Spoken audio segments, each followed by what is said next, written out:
In 1957, astronomers found something in the sky that shouldn't be possible. An object that looked like a star, but it was too bright to be a star, and too far away to be that bright.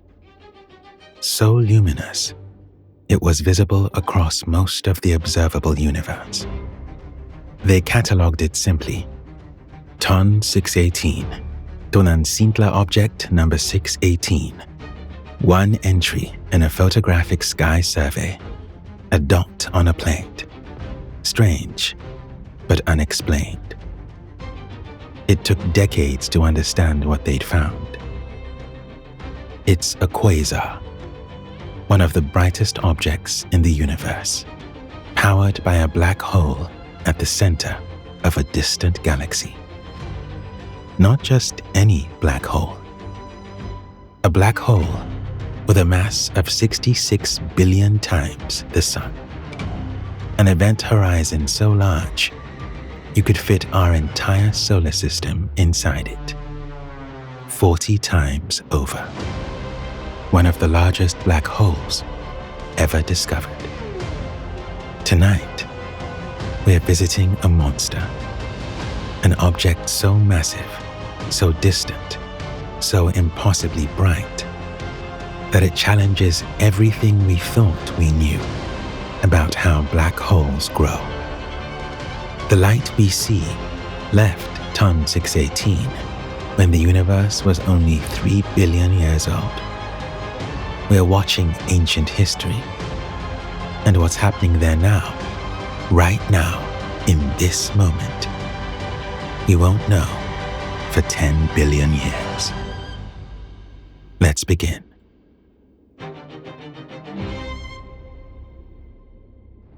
A quasar.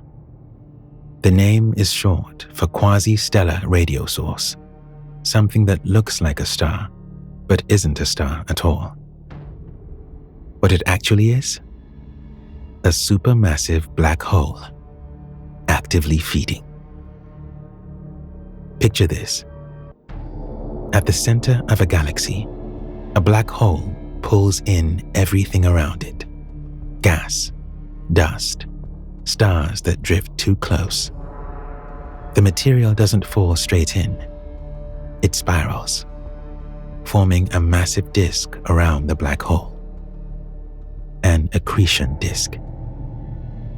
As matter spirals inward, it accelerates, faster and faster, approaching the speed of light. The particles collide, friction heats them, and temperatures reach millions of degrees. At those temperatures, the disk glows, radiates energy across the spectrum. X-rays, ultraviolet, visible light. So much light that it outshines the entire galaxy surrounding it. Hundreds of billions of stars. And the quasar becomes visible across the universe. This is what a feeding black hole looks like. Not dark, not quiet, blazing. Ton 618 is one of these objects, and it sits unimaginably far away. In today's expanding universe terms, Ton 618 is about 18.2 billion light-years from Earth. But the light we're seeing left Ton 618 about 10.8 billion years ago, when the universe was approximately 3 billion years old. The universe is now 13.8 billion years old.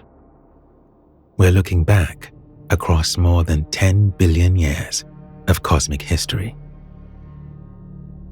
At the center of that distant quasar is a black hole, 66 billion times the mass of the Sun. To put that in perspective, Sagittarius A star, the black hole at the center of our Milky Way galaxy, has a mass of about 4 million solar masses. It's the gravitational anchor of our entire galaxy, massive beyond comprehension. Ton 618's black hole is 16,500 times more massive than that. It's one of the largest black holes ever found. Only Phoenix A, a more recently discovered black hole, estimated at around 100 billion solar masses, might be larger, but the measurements are less certain. Ton 618 is confirmed, measured, real. And to understand what 66 billion solar masses actually means, we need to talk about scale.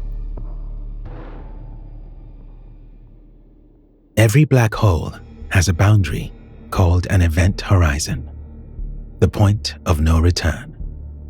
Cross that line, and gravity is so strong that nothing, not even light, can escape. For a black hole with the sun's mass, the event horizon is about 3 kilometers across, a tiny sphere. For Ton 618, the event horizon has a diameter of approximately 2,600 astronomical units. An astronomical unit, AU, is the distance from Earth to the Sun, about 150 million kilometers. It's how we measure our solar system. Earth to Sun, 1 AU. Sun to Mars, 1.5 AU. Sun to Jupiter, 5.2 AU. Sun to Neptune, the most distant planet, 30 AU. Ton 618's event horizon is 2,600 AU across. That's 40 times the distance from the Sun to Neptune. If you placed Ton 618 where the Sun is, its event horizon would stretch past Neptune's orbit and keep going, 40 times farther. You could fit our entire solar system inside the event horizon, and then fit it again and again, 40 times total. Think about that for a moment. Everything we've ever known, Earth, Mars, Jupiter, Saturn, all the planets, the asteroid belt, the Kuiper belt, every comet, every piece of rock orbiting our sun, fits inside Ton 618's event horizon 40 times over. Light, traveling at 300,000 kilometers per second, takes 11 days to cross from one side of the event horizon to the other. For comparison, light takes 8 minutes to travel from the Sun to Earth, about 16 minutes to cross Earth's entire orbit around the Sun, but 11 days to cross Ton 618's event horizon. 11 days of traveling at the speed of light, and you still haven't crossed from one side to the other. Now consider the mass itself. 66 billion times the Sun. The Sun weighs about 333,000 Earths. It's so massive that its gravity holds 8 planets in orbit across billions of kilometers. Ton 618 is 66 billion times more massive than that. That's 22 quadrillion Earths. 22,000 million Earths. If you somehow lined up planet-sized objects, each one as massive as Earth, side by side, you'd need 22 quadrillion of them to equal Ton 618's mass. That line would stretch across the observable universe millions of times. Let's compare it to other black holes we know. Sagittarius A star, at the center of the Milky Way. 4 million solar masses. Enormous. Its gravitational influence extends across tens of thousands of light years, holding our entire galaxy together. M87 star, the black hole photographed by the Event Horizon Telescope in 2019, the famous image of the orange ring around darkness. 6.5 billion solar masses, one of the most massive black holes we'd measured before Ton 618. Ton 618, 66 billion solar masses. 10 times more massive than M87 star. 16,000 times more massive than Sagittarius A star. And here's the question that haunts astronomers. How did it get this big? Black holes grow by consuming matter. Everything that crosses the event horizon, gas, stars, entire solar systems, adds to the black hole's mass. But there's a limit to how fast they can grow. When a black hole feeds, the infalling matter radiates energy. That radiation creates outward pressure, pushing surrounding material away. It's called the Eddington limit. The black hole's own feeding slows its growth. Yet somehow, Ton 618 reached 66 billion solar masses within the first few billion years of the universe. How? We don't fully know. It might have started with a massive seed, an enormous gas cloud collapsing directly into a black hole. Or it might have somehow fed faster than the Eddington limit should allow. Either way, Ton 618 grew to 66 billion solar masses impossibly fast. And while it was growing, it was shining. Active quasars are among the brightest objects in the universe. The feeding process, matter spiraling in, heating to millions of degrees, radiating energy, produces light that can be seen across billions of light years. Ton 618, at its peak, was approximately 140 trillion times brighter than the Sun.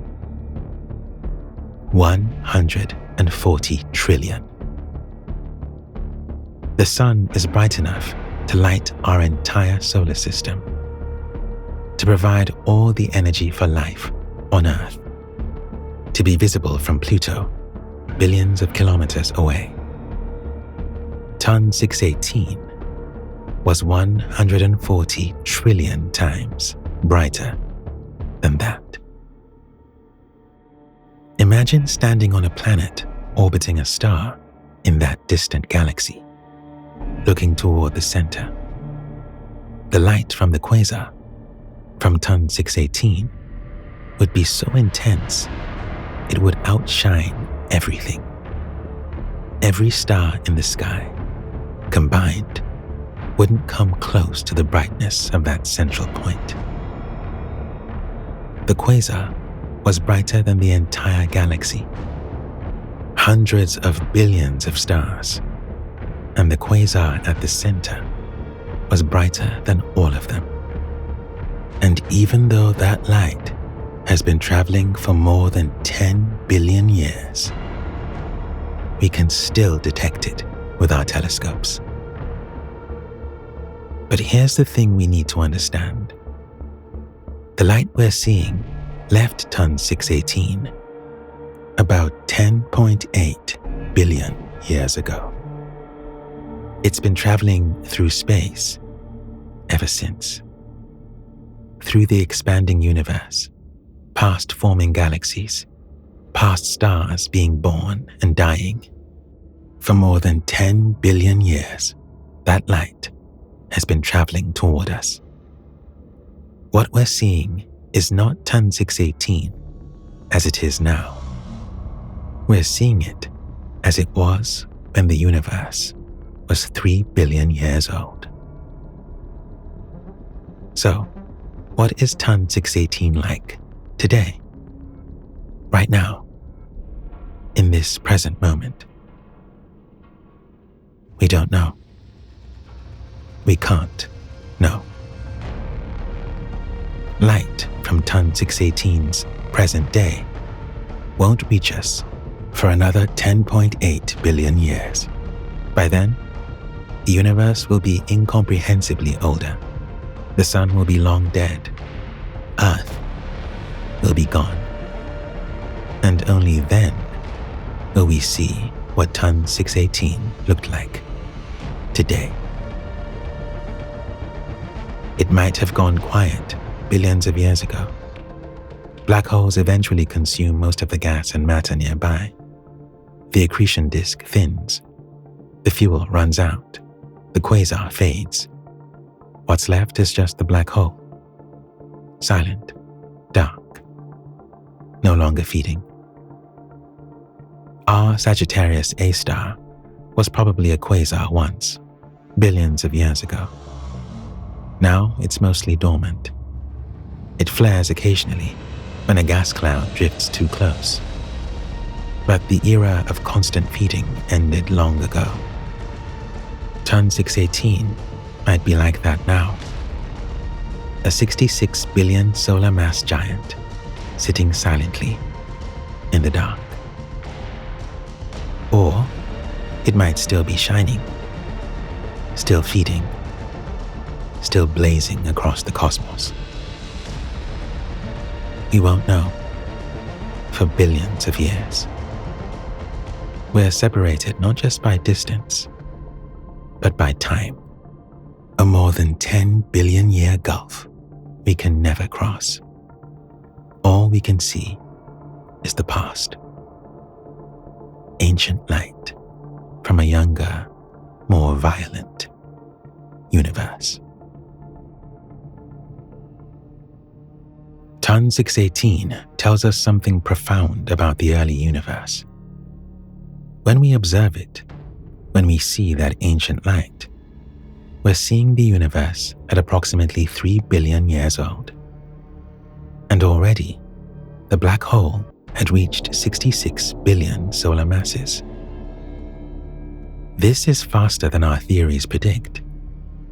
Black holes grow by consuming matter, but the Eddington limit, the radiation pressure from feeding, slows that growth.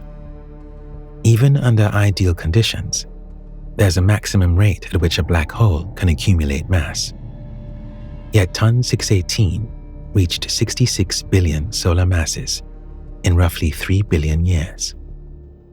That suggests one of two things. Either the black hole started with an enormous seed, perhaps from the direct collapse of massive primordial gas clouds in the early universe, skipping the star formation process entirely, or it somehow fed faster than the Eddington limit should allow, violating the theoretical growth rate we thought was absolute. We don't know which, or if it's both, or if there's something else we're missing entirely. Ton 618 pushes our understanding to its limits. It shows us that in the early universe, when things were denser, more chaotic, more violent, black holes could grow to sizes we still struggle to explain. Quasars were most common when the universe was between 3 and 4 billion years old. This was the peak of black hole feeding. The universe was filled with gas, fuel for black holes. Galaxies were colliding, merging, funneling matter into their centers. Ton 618 represents that era, the peak of cosmic violence. Now, 10 billion years later, most quasars have gone quiet. The gas has been consumed or blown away by radiation pressure. Galaxies have settled into more stable configurations. Black holes sit dormant, occasionally flaring, but mostly silent. The feast is over. Ton 618 shows us what the feast looked like when supermassive black holes grew to incomprehensible sizes, when they outshone entire galaxies, when the universe was young and turbulent and blazing with light from feeding monsters. The light we see from Ton 618 left its source 10.8 billion years ago. It traveled through the expanding space, past galaxies forming, evolving, colliding, past stars igniting and dying, through the vast emptiness, for unimaginable time. And it reached us, a faint signal from near the edge of everything we can see. What we observe is not Ton 618 as it is, but as it was. Ancient history, frozen in light. A snapshot of the early universe, when black holes were still growing, still feeding, still blazing. Ton 618, as it exists now, in this present moment, 18 billion light years away, is unknowable. We're separated by more than distance.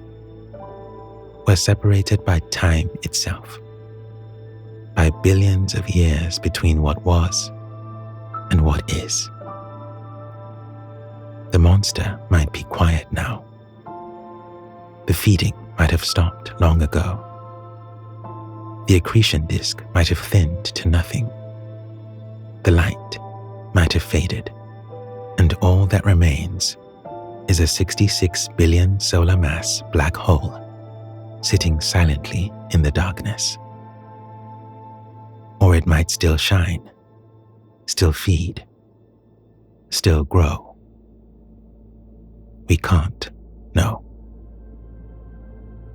And even if we wait, even if humanity survives for millions or billions of years, and we turn our telescopes back to that point in the sky, we'll still only be seeing the past, always delayed, always looking backward through time. Never the present, only echoes. Somewhere, 18.2 billion light years away, Ton 618 exists, right now, in this moment. Whether bright or dark, feeding or quiet, growing or dormant. But we can't see it. We can only see what it was, billions of years ago. A monument to the early universe, to the era when black holes grew beyond comprehension, to the extremes that physics allows.